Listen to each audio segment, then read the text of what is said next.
Well, this definitely wasn't something I expected to see on my 2025 bingo card. Yes, you're reading that right. An Indian reporter is given the rare opportunity to interview none other than the Dalai Lama. And while one might imagine the conversation would cover matters of spirituality, philosophy, or even global peace, this reporter chooses to dive into a more controversial issue: immigration to the West. Specifically, they ask, should people from Afghanistan or Africa who want to stay in Europe be allowed to? It's a bold question, and the Dalai Lama's response is nothing short of a reality check. He doesn't shy away from offering his honest perspective on the matter, making for a truly thought-provoking moment. In today's video, we'll not only break down this interview and react to the Dalai Lama's unexpected answer, but we'll also take a look at some of the latest headlines making waves across the country. But before we dive in, do us a favor. Hit that like button, subscribe to the channel, and become part of our fast-growing community.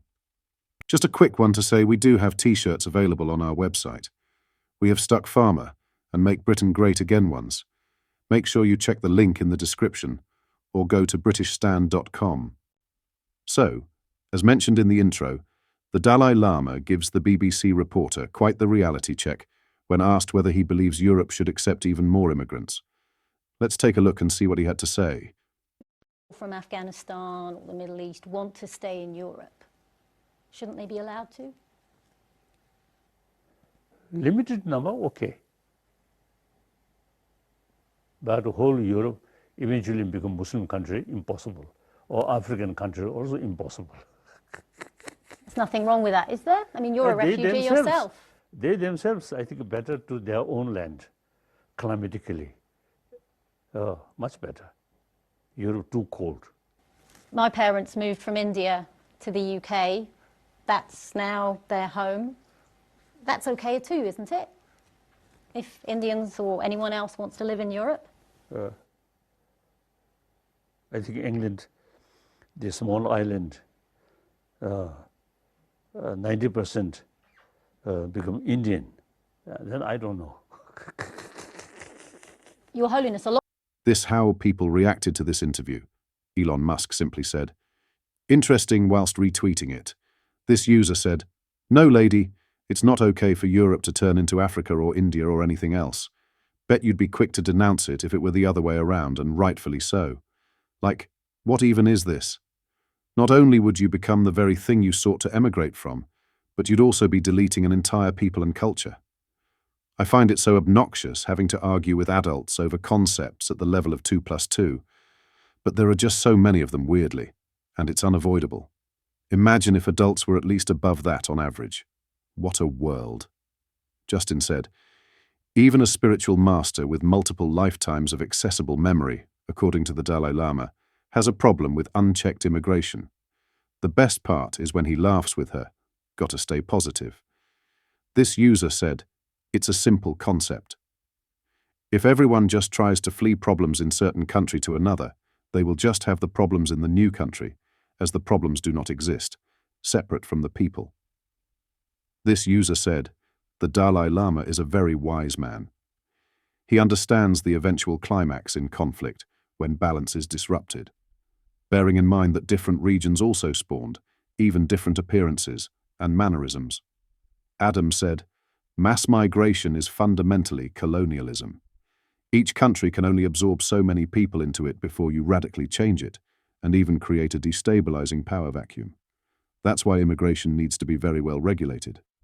Sarah said, fascinating perspective from the Dalai Lama. His candid comments spark important discussions on immigration, cultural identity, and national responsibility. This user said, it's common sense, it's a small island, doesn't require much brain power, it's simple statistics. Look past the politics. William said, I love him. His answer is applicable to any landmass with an already established way of life. Culture, religion. It is the equivalent of forfeiting your habitat, letting an invasive species take over. I know that sounds terrible, but that is what it is. What are your thoughts on this? Let me know in the comments. In other news, an investigation has revealed fake UK passports and driving licenses are being bought by illegal migrants.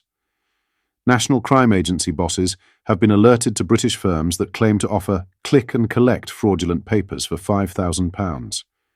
One advert promised they could get a full driving licence and pass theory and practical certificates without exams. Another firm, operating from Swinton, Greater Manchester, offered original guaranteed UK passports for £5,000, according to a Sun on Sunday investigation. Migrants can use the fake documents to make fake applications to remain or secure a job illegally, with most employers unable to spot the forgeries. An NCA spokesperson said, "False identity documents remain a key enabler of organised immigration crime." The adverts were taken down after they were reported to Facebook and Instagram's parent company, Meta. TikTok said it had removed those ads and directed would-be customers to anti-trafficking charities. Meta told The Sun on Sunday, "Fraudulent activity is not allowed on our platforms, and we remove ads and accounts which violate our policies." Conservative MP for Wetherby and Easingwold, Sir Alex Shelbrooke, said, "Perhaps if migrants saw on the same social media channels as these adverts that they would be immediately deported, they would think twice about parting with thousands of pounds." It comes as the Conservatives hit back at measures aimed at cracking down on organised immigration crime, claiming they are too weak, as the party branded the government's proposed travel bans and social media blackouts as laughable. Under new court orders, suspects could be prevented from using a laptop or mobile phone, accessing social media networks, associating with certain people, or accessing their finances. The proposed legislation comes as figures show the number of migrants arriving in the UK in 2024 by crossing the English Channel in small boats was up by a quarter on the previous year. Shadow Home Secretary Chris Philp said, "The idea that dangerous people smuggling gangs are going to be deterred by the threat of some sort of mobile phone banning order is pretty laughable, frankly. These measures are not going to make a difference." According to provisional figures from the Home Office, some 36,816 people crossed the English Channel in 2024, a jump of 25% from the 29,437 who arrived in 2023. The total is down 20% on the record, 45,774 arrivals in 2022, however. Labour MP for Dover and Deal Mike Tapp argued that the government has made progress on cracking down on smuggling gangs, but much work remains to be done. He said, "As well as new powers, we must get the approach right. To do so, the Border Security Command should follow the lead of MI5's approach to tackling terrorists. MI5's priority when operating against terror cells is to stop terrorist attacks from happening." What are your thoughts on what we discussed in today's video? Let me know down in the comments section below. If you've not yet already, make sure you do drop a like on this video and subscribe to the channel for more British content. Thank you. Take care. Goodbye.